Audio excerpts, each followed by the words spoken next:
Welcome back to Happy Porch Radio. This is Season 5 and we're talking about the circular economy and all things digital and software. This episode, I'm delighted to be joined again by Emily and our guest, Joerg Walden, who's the Chief Executive Officer and co-founder of iPoint Systems, a leading provider of software and consulting for sustainable products, value chains and brands. Since its founding in 2001 as a small automotive-focused company, he has transformed iPoint into a multinational, globally operating market leader with a clientele of tens of thousands of companies across various industries. In this conversation, we really talked a lot about the digital circular economy, to use iPoint's terminology, and digitisation, and the broad impact of how difficult and important it is to gather data in order to be sustainable, and especially in order to open up some of the circular economy opportunities. Yeah, it was a really interesting conversation.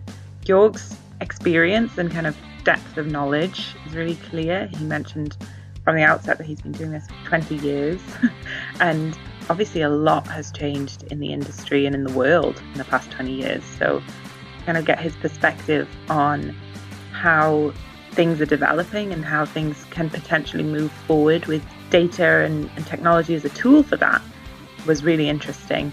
Yeah, something that is, I think, that stood out particularly from this conversation, and is definitely for me a recurring theme, is how the purpose of the use of technology, or the digital or the design process, not just for its own sake.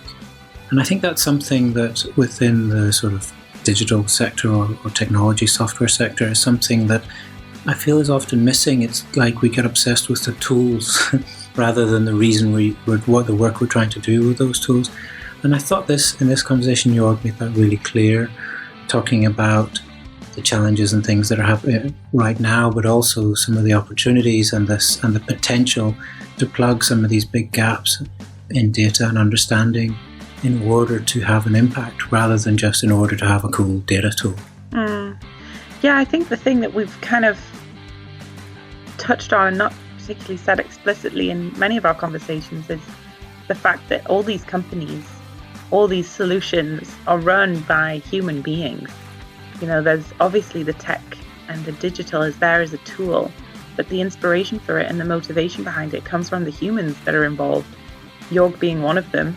And he mentioned himself that in every organization that he works with, he wants people to understand their role in making their product more sustainable.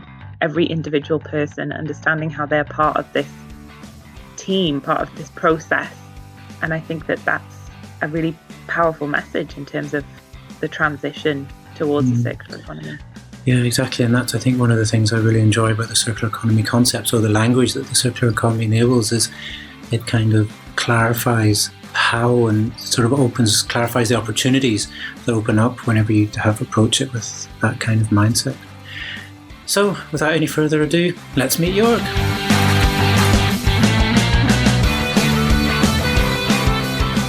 Hello, everybody. This is Joerg Walden, iPoint Systems. So, my personal professional is I'm an IT guy, driven with a long IT background history. I founded iPoint nearly 20 years ago.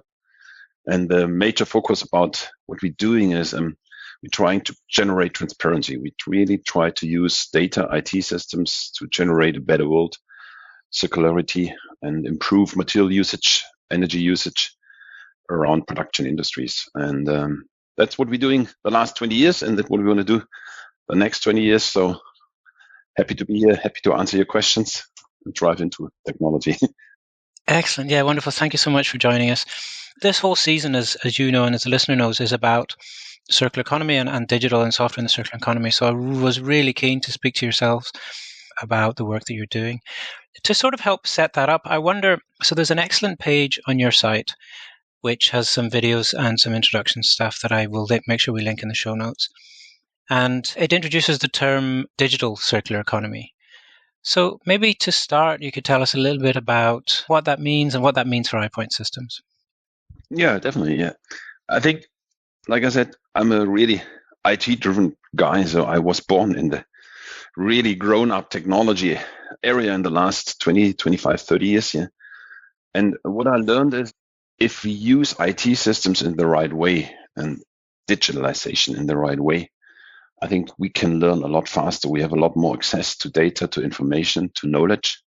And for me, if you're thinking about a circular economy, so meaning shifting away from the linear thinking to generate products out of sourcing, mining, stuff, materials, production, usage, throwing it away in the bin, yeah? So how can we really break into a circular economy? And for me, it's a knowledge problem, yeah? So we should understand where do we use what, how do we use our materials, how are they produced, what is best practices, maybe even, and this is the major driver behind the digital circular economy for me, thinking about new business models. Yeah. So the main point behind everything here is we have to rethink our mindsets in the way how do we using products. Yeah. And I think there's a lot of discussions at this point with sharing economy and others.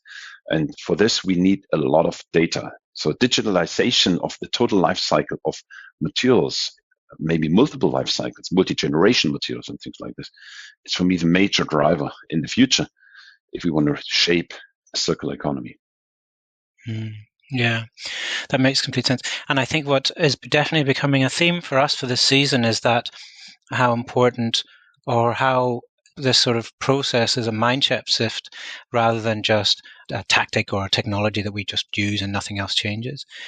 So before we talk about the digitization and some of the work that you actually do, I'm interested in how you see, when you say that mind shift change, how you see that. What does that actually entail?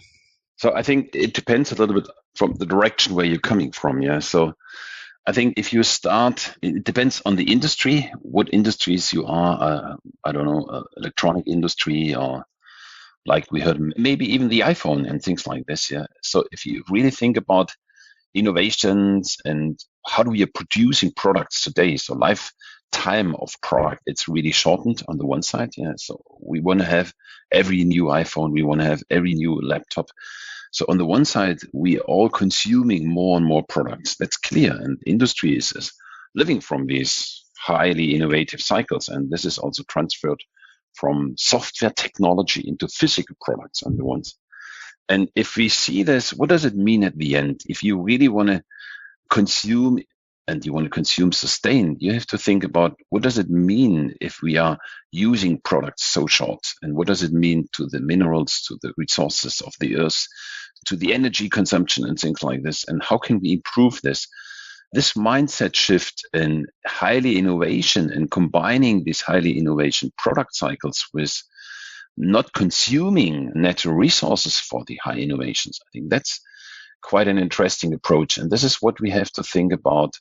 What can we do? How do we have to produce our products that we can keep the resources we are consuming in the production as long as possible in the product in the future, in the materials, and can we reuse them in second life, in the third life, and the fourth life in the future then? And if you think about digitalization and IT in the moment, we all know that smart devices, IoT, Internet of Things, and whatever are coming. So the resource consumption for the digitalization, it's huge.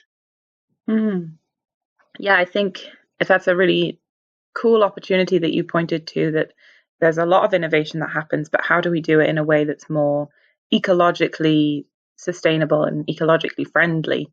You mentioned when you introduced yourself that you are an IT guy and that's your professional background. So how did you get to the point where you were thinking more about this circularity? How did your mindset shift to get to this point? Good question. Thanks.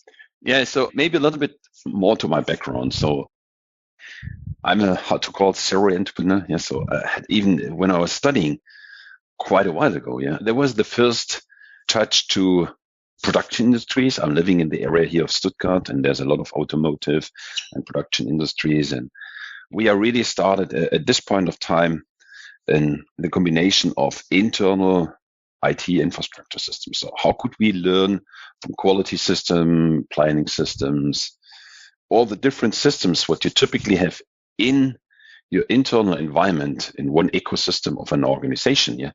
How can you combine these kind of data to make better products? So quality management, production management, planning management inside the organization. This was heavily driven in the 90s in this industry. And when I saw the internet will come, At this point of time, where the push of in the B2C market was really high, it was clear that the impact of IT in the supply chain and how do we produce product in the future will come. So the visibility of what can we do if we are having a virtual organization who is really having data from different organizations and combining this. It's also where the name comes from, iPoint, integration point. This was my vision at this point of time. Oh, wonderful. We are coming in a total different dimension now. How do we connect data over, not limited by system boundaries of an organization, unlimited in the, we call this today a digital twin. So turning a little bit around the way and thinking about really an unbounded information system, what's not locked in one organization, in one plant, what's really on top of this. And this idea brought me then from quality to production systems into how can we make better products, more sustained, more long-term, and what are the usage models and how are the usage models changing of the products and what impact does it has to design? So design for environment, design for recyclability and all this stuff around. So it was a really 20 years, how to say, path and learning curve from better products, improving quality, improving material usage, improving energy in, okay, why just improve? Why not totally rethink how we use and what does it mean and where can we change something? Where can we change something in the design? So how can we bring all these data to the points where the people are thinking about what are they designing and what are they designing for in the life cycle of a product? Yeah, so as you've said, that's sort of a 20-year journey, a 20-year path of going through that process. How is that, or how much has that changed? Or, I mean, 20 years it seems like a long time to us as individuals, but in the grand scheme of things, it's not a long time, but so much has changed in the last 20 years. So I'm interested in how you've seen that change as you said, as you've learned, as the world around us has changed. The question comes more or less from this product cycle thinking. Yeah. So if you look back, and I mean this, if you compare now Tesla with the, I would say, standard automotive drivers, what is different there? So it's this kind of speed and innovation. How fast are we developing the products in the moment? How high is the innovation cycle? And what is the expectation of the end consumer to products? Yeah. Just 20 years ago, it was normal that you need 7 or more years, 7+X years to really design a new car, for example. Yeah. So that was more or less standard. Yeah. You have your processes serialized and things like this. It takes time to increase the quality. Now, as more and more software, as more and more digitalized systems joined or merged into the production processes in the end product, it starts getting a really issue on speed and performance, because 7 years in how many generation of digital innovations you have in 7 years, it's unbelievable. And that's a huge problem. Yeah. And how can you combine then the one speed of creating high quality physical products with everything around with the speed what we are used in? Okay, we get a lot of updates, a lot of changes, a lot of new things are coming in the digital world. And how can we combine these two different life cycles of a physical product with a digital? And this was the biggest change you see. And this is a huge transformation in the industry. And this is not only in your ecosystem, in your environment, in your organization. You have to combine this with your business partners, with the supply chain and everything together. And this is, for me, an interesting opportunity. How can we co-competition, co-cooperate in building new business model and higher innovation cycles to learn faster, to understand better, and to consume knowledge from business partners in our product design and product innovation? Yeah. And you're definitely right, I think, when you talk about that as this huge challenge, the speed of innovation, the speed of iteration, the speed of things changing, and the challenge of needing that data to be more than just within my own silo. It's got to be across the supply chain and everywhere. So can you describe, maybe let's try and make this a bit more concrete. Do you have an example or a story of how in your work you're looking to sort of digitize and pull this kind of data and this knowledge together?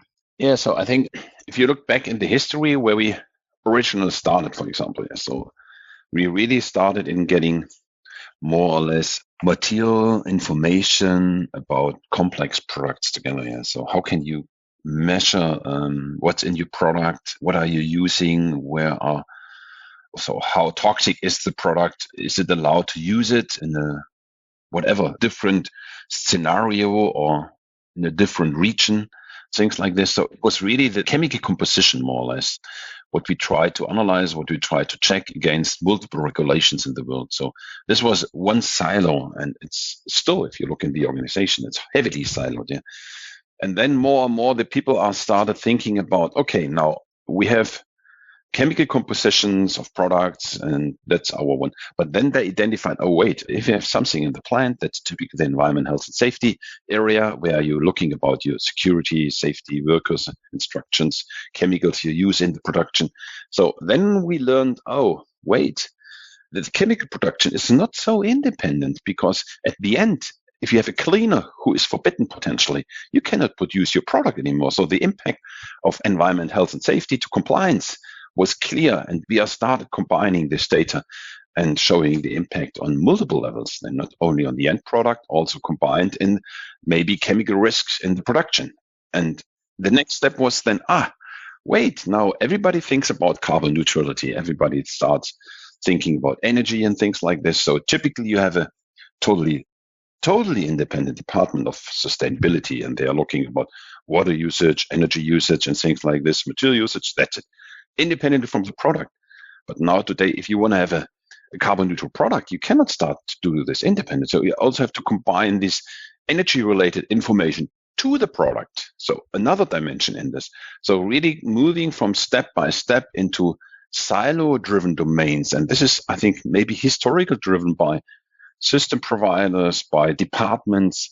And it's not on the process, it's more on the boundaries of departments. And we have to break these boundaries and combine the information systems, that you have a product-related overview without boundaries.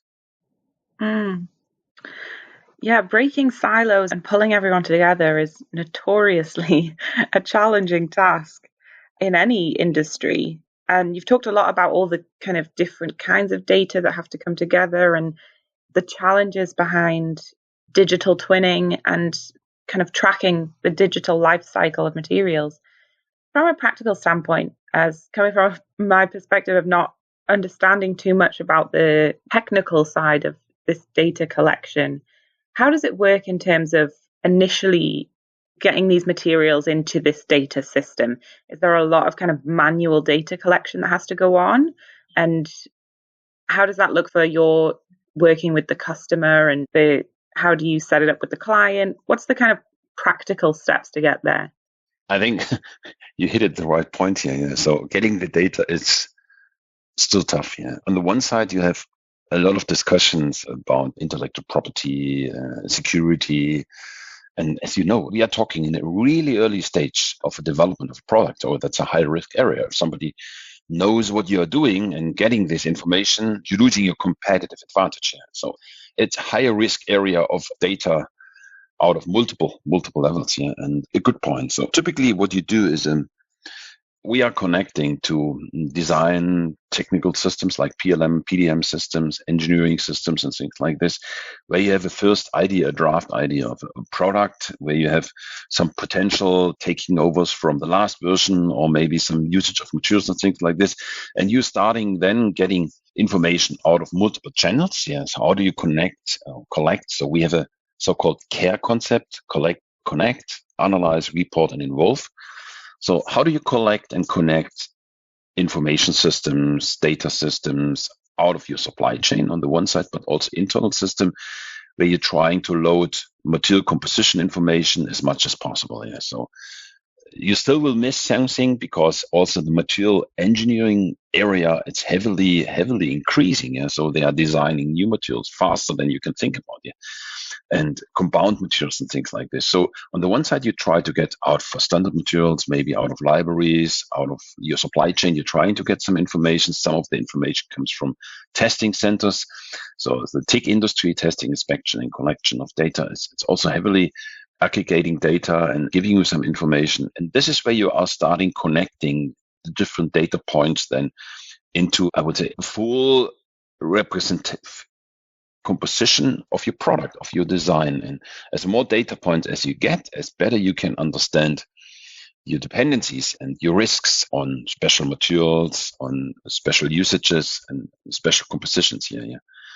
And the hardest point for sure is if you're having complex supply chains, maybe international supply chains, specific regions with high intellectual property materials and things like this. And then you're coming into an area where there's a lot of discussion. This is the huge challenge. Yeah? How do you get this? Big advantage now more and more is generating more trust and specifically going into this intellectual property is a lot of discussion at the moment with blockchain. Yeah. So how can you use higher and secure systems transforming and transporting data with higher security and trust from the different parties in a system? How can you use something like this? So there's, again, a technology who supports the business demand. Yeah? And this is always the way how I try to think about, can we use technology to support business demands, not technology just for technology reason. No, technology must be used for supporting business demands. Mm. Yeah, so I mean, you mentioned that the risk is significantly high, I suppose, or potentially high for clients in terms of privacy and protecting intellectual property. And yet there is enough of a pull to have this digital twinning and have the whole system in place. What do you think it is specifically that motivates your clients to do this despite the potential risks? And how do you go about kind of easing those risks or the client's fears of them? I mean, the one thing is you have a couple of laws and regulations where transparency is more and more requested. As you maybe know, in Europe, we have this waste frame directive, we have the REACH, we have other regulations where at the end, I would say, piece of transparency is requested and you have to get data. And by law, you are pushed to get this data and to make it transparent if somebody wants to see it in the short term. So the processes who needs to be established are coming more and more in place here. I think that's the good point here. Yeah. So on the other side, it's clear that if you want to move faster, you have to think about this. Okay, maybe it makes sense to share a little bit from my information to be part of this bigger community and to learn faster, to innovate faster, and to get into the cycle. So it's a little bit a balance, strong balance, a really hard balance for some organizations to open this transparency. I think there's a couple of organizations, like, for example, we did this with Logitech now. They make a carbon footprint for every product. I think they are still first movers and they are setting some points, how do you want to call this here, where everybody said, oh, there's a new area starting now and we have to follow. So the questions, are you a first mover? Are you a follower? Innovative combination of data and data points and systems. And what is driving you at the end? High innovative products, different kinds of business models, different kinds of designing and speeding up the processes. It's a balance. What's strong? What's definitely not fully done at the moment, definitely. So there's a lot of business partners and industries still not open and sharing too much information. That's clear. But the question is, how long is it possible? And what is your differentiation in the future? And if you're thinking about other business models and other ecosystems and combining the 3 Ps, people, planet, profit approaches into our products in the future. Yeah, and on that point of the 3 Ps, the sustainability side of things as well, is that up there as a big reason for companies coming in and working with you? Is it something that you've experienced resistance against, or is it kind of a response to greater consumer awareness of these things that companies want to respond to that? I would say it's a combination of consumer demands on the one side. I mean, we see this also heavily now in Europe with the Green Deal and other regulations, a sustainable restart after COVID discussions here. So it's a combination of governmental, consumer demand, and then you have for sure, you have some really business leaders here who are really want to set a point and say, okay, we can do this. We can create a product out of recycled stuff. We can really keep materials in the cycle. We can we want to extend the lifetime of our product and things like that. I think it's a combination out of multiple directions, and maybe it's also supported a little bit by better technologies and trust in technologies like blockchain and other things, where people are really thinking, okay, nobody can change the visibility of my information. I still have the full, the full control. Yeah, it's a little bit losing control of information. It's tough for some organization. And if you show them, okay, guys, if you have smart contracts, whatever in place, we can support that. Nobody can change it if you don't accept it.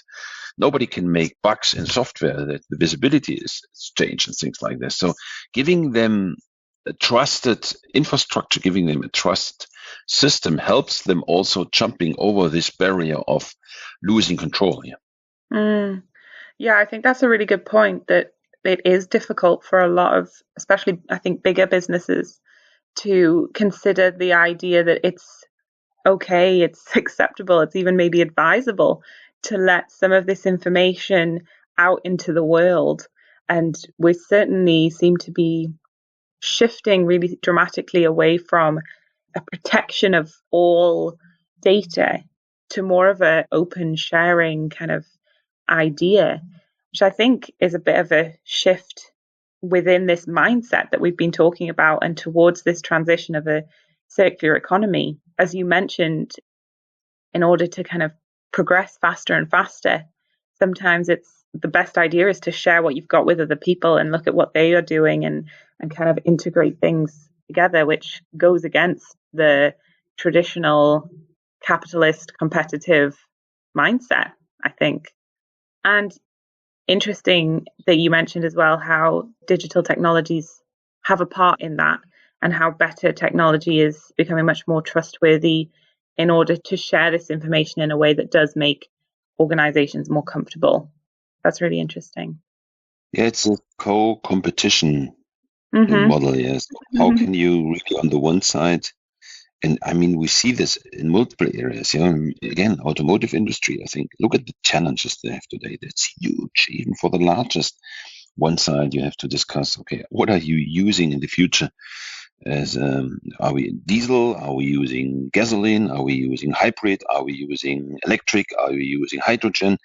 So there's a lot of different fundamental decisions what they need to make, and they are huge here on the one side. On the other side, they have to think about autonomous driving and sharing economy. And so even for the largest organizations today, I think it's impossible to manage all the faster and faster moving innovation cycles and designing the products in the right direction if they are not really focusing on specific areas and the value chain network. So I don't call this anymore the supply chain network. It's really a value chain network, maybe, where they all together are responsible for the end product.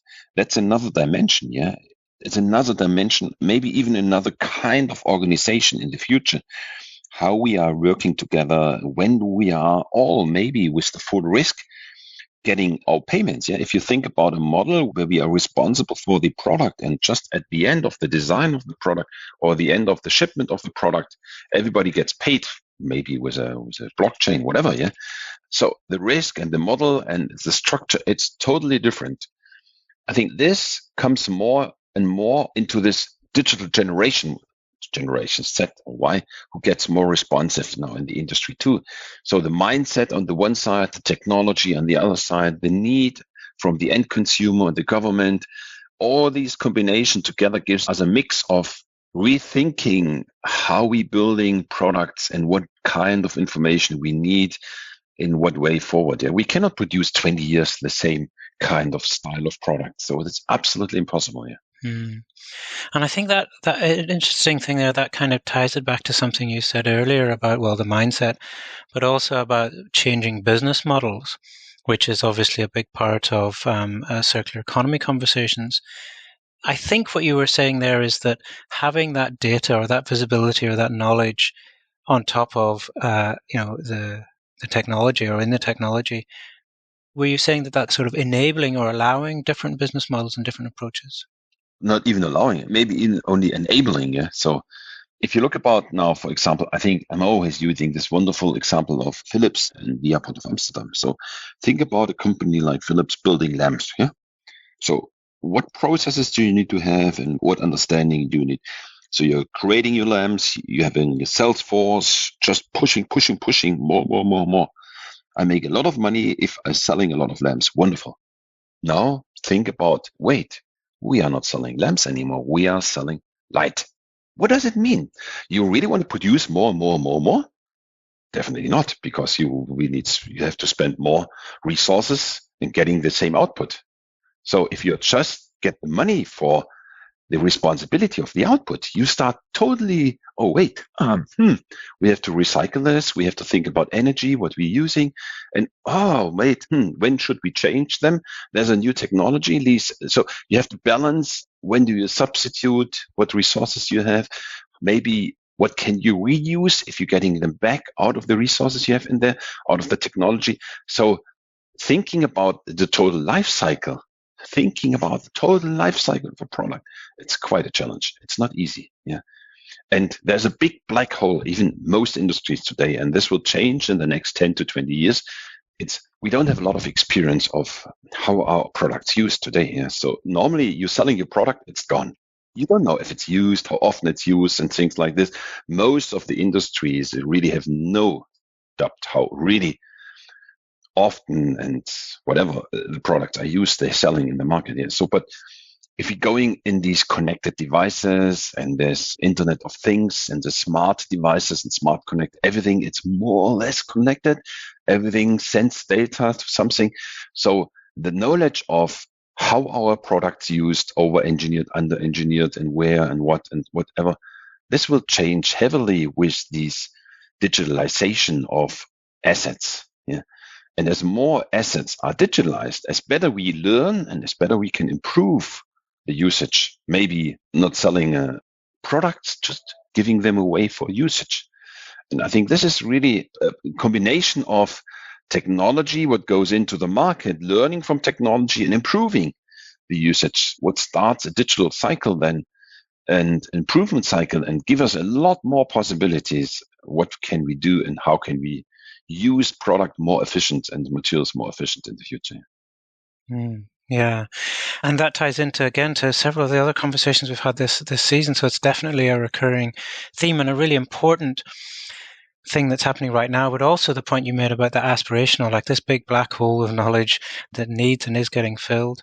I wanted to kind of contrast that with the more, I guess, fundamental or prosaic questions, or I guess a starting point from a linear to circular economy. So on your blog on iPointsystems.com, there's a really interesting series of articles, but one stood out for me, and it was a very simple set of questions. Like, business transparency helps answer 3 fundamental questions.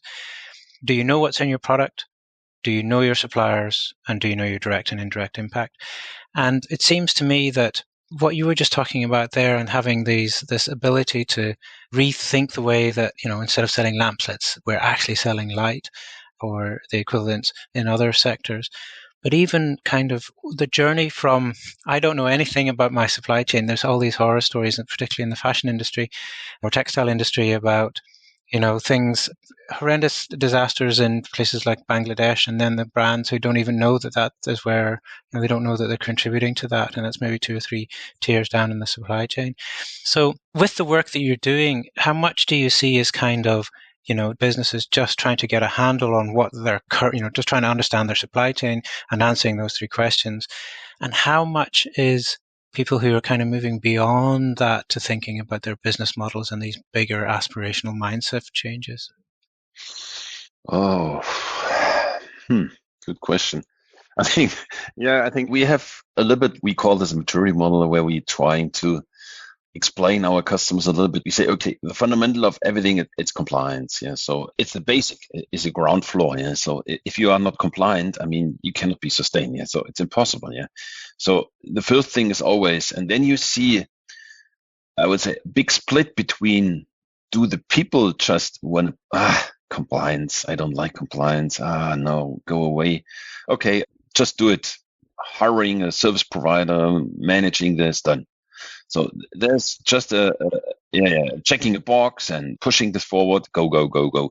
So the question is really, do the people understand the value of the data? Do the people understand the opportunity they are having with this and the possibility of a more sustainable business, maybe maybe even what's clearly shown, more revenue and more profit on the long term. Sustainable business shows clearly that they make more revenue. So it's a mindset, it's a leader question at the end, and a responsibility question from the leader, from the management.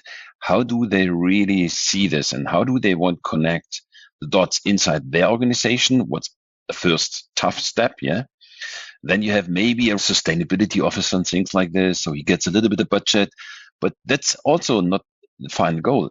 The final goal, if you have a transformed organization, if you have a sustainable organization, every person in the organization knows exactly, if I make a decision, what is the impact of my decision to my product and to sustainability of my product.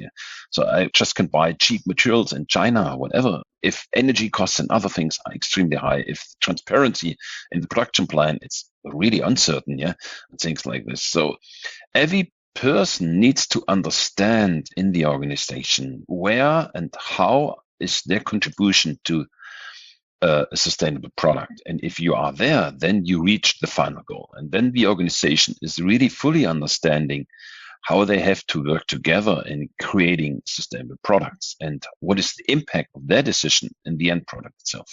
So to finish up, what I'm interested in is, I guess, your vision of how, where you and iPoint Systems, you talked about being around for 20 years and looking forward to the next 20 years at the start of this. So what is that, your vision for that? So I think my vision is really that we are understanding the impact of what are we doing with our production and with our products at the end. So how can we make sustainable product so that we fully can create a sustainable world in the future where we understanding what materials are we using, what is the impact, like you said, to the people, to the planet, and how can we at the end with information help faster innovate and build better products for the future and enable a future for our children and grandchildren. And I think this is where I want to support a little bit and showing this and helping the organizations in creating more sustainable products with giving them the right data, making the right decisions and improving to get the impact as low as possible to the earth, to the environment, still having fun and using products and at the end. So I'm really not the person who want to downsize everything. So but I think we have to understand and make impact visible and to reduce the impact to environment and the ecological system. I want to be helping everybody in the production area to do this and as easy, as cost efficient and as sustained as possible. That ties really strongly to something that you said during our conversation that really stood out for me, is about it's not technology for technology's sake, but the reason for this data, the reason for the technology, the reason for looking at tackling some of these difficult problems of gathering the data and protecting privacy and IP and how to share that and expose that data to the right people who are making decisions, design decisions, and so on. That ties back to what you just said there about that. You didn't mention technology, you mentioned the outcomes and the impacts of the work, which I think is really powerful. I think that we have to understand the different positions and we have to try to align them to generate the best output. And that's always what I'm trying to do. So it's using, even if I'm, like I said, the IT guy, I think for me, it's a tool. It's a tool, it's a technology, but it just should help making things better, easier, understandable. And then I think this is unbelievable for me. If we see how much information and data and knowledge we can get today, and how is this increasing every year, and if you use this right, reduce redundancy, improve faster, learn faster, that's a wonderful opportunity and a big opportunity, and what we should use. And if we use this right, we can make it a lot better. I'm fully trusted in this. Yeah, and that's a really positive note to finish on, talking about the opportunity. Very final question, just before we finish up. For people who want to find out more about the work you're doing and about iPoint Systems, where should they go? Yeah, I think we have a couple of blogs. We have LinkedIn. We have our webpage, www.ipointsystems.com. And names, contact me also on LinkedIn, whatever. I'm open for every discussion. Looking forward for getting feedback, looking forward for learning. That's, I think, the most important point, and really happy to be connected and contacted by everybody here. Excellent, thank you. As usual, we'll put those links into the show notes on happyporchradio.com. Thank you so much. That was a really great conversation. I really appreciate your time, and hopefully that's another great insight into those of us who are working in software and digital, and kind of hearing your vision and your inspiration and the story and the opportunities and the challenges in all of that. I find that really inspiring. Thank you so much. Yeah, Emily, Barry, thanks for your time. Thanks you for giving me the opportunity here to talk. Thanks very much, and enjoy your day. Thank you. You can find notes and links from this episode, plus a full transcript at happyporchradio.com. If you are enjoying the show, please take a moment to give us a positive review on your favourite podcast app. Thanks for listening to Happy Porch Radio.